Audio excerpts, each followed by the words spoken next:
नमस्कार, स्वागत है आप सभी का @सेरा मैथ्स में। मैं अंकित रावत एक बार फिर हाज़िर हूँ आपके सामने। जैसा कि आप थंबनेल देख के और यहाँ पे लिखी हुई चीज़ों को देख के समझ गए होंगे कि आज हम ट्रिग्नोमेट्री के बारे में ही बात करने वाले हैं।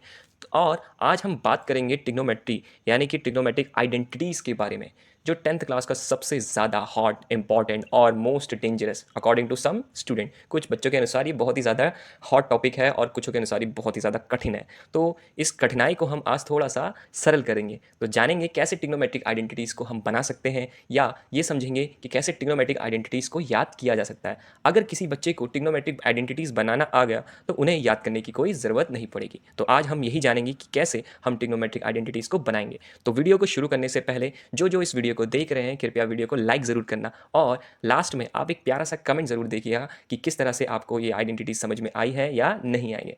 तो चलिए शुरू करते हैं। तो ट्रिग्नोमेट्री बेसिकली डिपेंड करती है ट्राइंगल पे, एक ऐसा ट्राइंगल जो राइट एंगल ट्राइंगल हो। तो आपको यहाँ पे चित्र में दिखाई दे रहा होगा कि मैंने एक ट्राइंगल बनाया ABC, जहाँ पे बी एंगल जो है वो 90 डिग्री है, ठीक है। और यहाँ पे हम एंगल ए को थीटा मान रहे हैं, इसी के रोटेशन पे हम सारी आइडेंटिटीज़ को बनाएंगे। तो चलिए देखते हैं क्या मिलता है हमको। तो एंगल थीटा जहाँ पर है उसके ठीक सामने वाली साइड परपेंडिकुलर, इसे हम P से डिनोट करते हैं। और जिस एंगल पे ये थीटा लाइन पे थीटा बन रहा है, इसको हम बेस कहते हैं, इसको B से डिनोट करते हैं। और 90 डिग्री के ठीक सामने वाली साइड को हम हाइपोटेनियस कहते हैं। तो ट्राइंगल की तीनों साइडें, हाइपोटेनियस, परपेंडिकुलर और बेस, ये हम एंगल से ही पता लगा सकते हैं। 90 के सामने वाली हाइपोटेनियस, और जो एंगल हमें जिसका रोटेशन चाहिए उसके सामने वाली परपेंडिकुलर, और जिस पे वो बना हुआ है उसको हम बेस कहते हैं।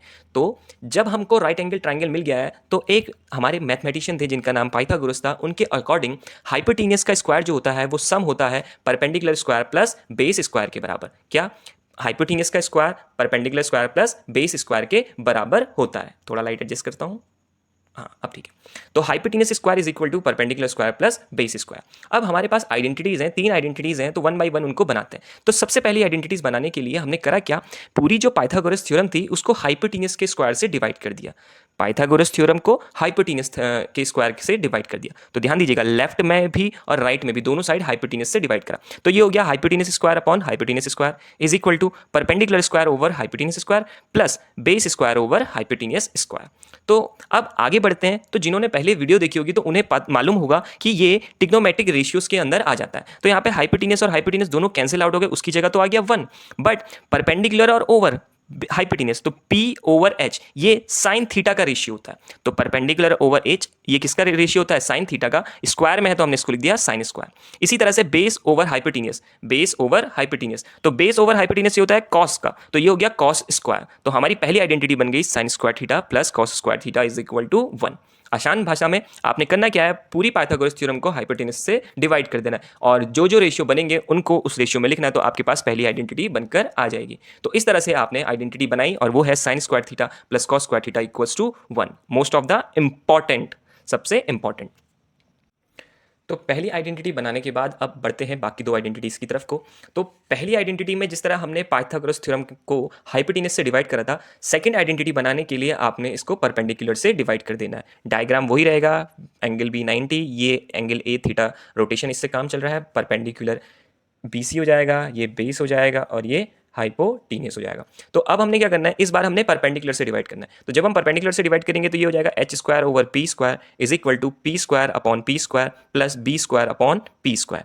तो ध्यान दीजिएगा, h अपॉन p ये कॉसेक का रेशियो होता है, h अपॉन p कॉसेक का। तो यहाँ पे हो गया cosec square theta plus p over p cancel हो गया 1 plus B square upon P square. तो बी अपॉन पी ये होता है कॉट का रेशियो। तो हमारे पास यहां से आइडेंटिटी मिल गई cosec square theta is equal to 1 plus cot square theta. Cosec square theta is equal to 1 plus cot square theta. तो इस आइडेंटिटी को बनाने के लिए हमने पी स्क्वायर से डिवाइड करा है। सिमिलरली अगर हमें थर्ड आइडेंटिटी बनानी है तो जैसे हमने पहले वाले में एच से डिवाइड करा, फिर हमने पी से डिवाइड करा, और इस बार हम बी से डिवाइड करेंगे। तो इस बार हमने बी से डिवाइड करा तो ये हो गया H square over B square is equal to P square upon B square plus B square upon B square. तो बी से जब हमने डिवाइड करा तो पहला रेशियो बनकर आया एच अपॉन बी। तो एच अपॉन बी ये सेक होता है, क्या होता है, सेक। तो यहां पे हो गया sec square theta is equal to P upon B. P upon B, ये 10 का रेशियो होता है, तो ये हो गया 10 square theta plus B square over B square cancel हुआ, यहाँ पे आ गया 1। जो तो नंबर थर्ड आइडेंटिटी हमारे पास बनकर आ गई वो हो गई sec square theta is equal to 10 square theta plus 1, या 1 plus 10 square theta is equal to sec square theta. तो इस तरह से आप पूरी पाइथागोरस थ्योरम को 1 बाय 1, एक बार हाइपोटेन्यूस से, एक बार परपेंडिकुलर से और एक बार बेस से आप डिवाइड करेंगे तो 3 अलग अलग आइडेंटिटीज आपको यहाँ पे मिल जाएंगी। तो उम्मीद करता हूँ कि इस मेथड से आपको ट्रिग्नोमेट्रिक आइडेंटिटीज समझ में आई होंगी और इनको बनाना आपको आसान लगा होगा। अगर इस मेथड से आपको ये आइडेंटिटी समझ में आ रही है तो कृपया वीडियो को लाइक जरूर कर देना और एक प्यारा सा कमेंट जरूर लिखिएगा लास्ट में। तो नेक्स्ट वीडियो में हम इसी से रिलेटेड एक्सरसाइज और इस चैप्टर की आखिरी एक्सरसाइज 8.4 को सॉल्व करेंगे। तब तक के लिए बने रहे और देखते रहे @SERA Maths।